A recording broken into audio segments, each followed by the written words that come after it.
সাধারণত ভাইরাস জ্বর বলতে আমরা বুঝি সর্দি কাশি, ঠান্ডা, গলা বসাকে।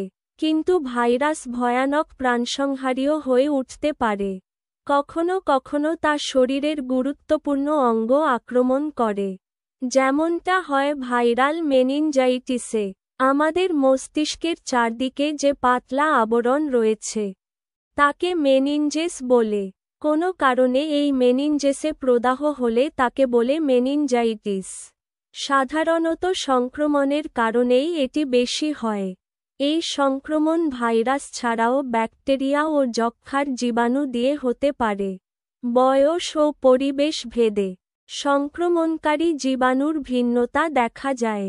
নাক, কান, গলা অর্থাৎ মাথার যেকোনো জায়গা বা মস্তিষ্কের কাছাকাছি কোনো অঙ্গে সংক্রমণ হলে তা খুলির ভেতরে ছড়িয়ে পড়ে মেনিনজাইটিস হতে পারে। দুর্ঘটনায় মাথায় আঘাত লেগে মস্তিষ্ক পর্যন্ত জীবাণুর প্রবাহ বাধাহীন হয়ে মেনিনজাইটিস হতে পারে। শরীরের যেকোনো অঙ্গের সংক্রমণ রক্তে ছড়িয়ে পড়ে তীব্র জটিলতা হিসেবে মেনিনজাইটিস দেখা দিতে পারে। মেনিনজাইটিসের প্রধান লক্ষণ জ্বর ও মাথা ব্যথা, ঘাড় শক্ত হয়ে যাওয়া, শরীরে লাল দাগ, র্যাশ আসা, অস্থিরতা বোধ করা, চেতনা কমে আসা ইত্যাদি। তবে সব ক্ষেত্রে মেনিনজাইটিসের একই লক্ষণ একইভাবে প্রকাশ পায় না। মেনিনজাইটিস একটি গুরুতর রোগ। মস্তিষ্ক যে আবরণ দিয়ে নিরাপত্তা পায় সেটাই যেহেতু ক্ষতিগ্রস্ত হয়, তাই মস্তিষ্কের স্বাভাবিক কার্যক্ষমতা হ্রাস পায়। তবে ভাইরাসের কারণে হলে তীব্র মাথা ব্যথা ও জ্বরের পর একসময় নিজে থেকে সেরে যায়।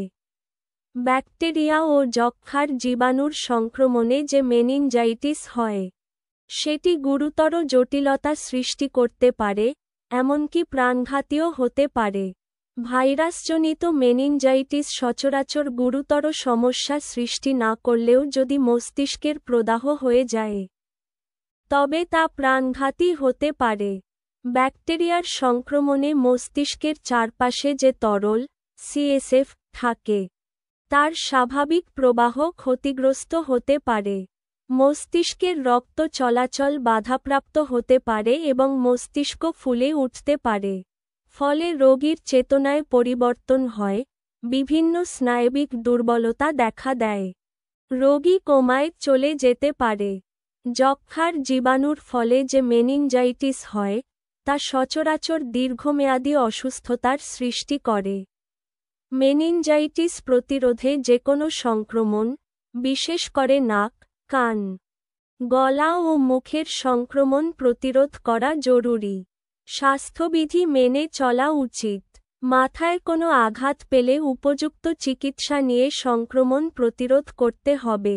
মনে রাখবেন মাথা ব্যথা হলেই তা মেনিনজাইটিস নয়। তবে তীব্র জ্বরের সঙ্গে মাথা ব্যথা ও ঘাড় শক্ত হলে দ্রুত নিউরোলজি বিশেষজ্ঞের পরামর্শ নিতে হবে।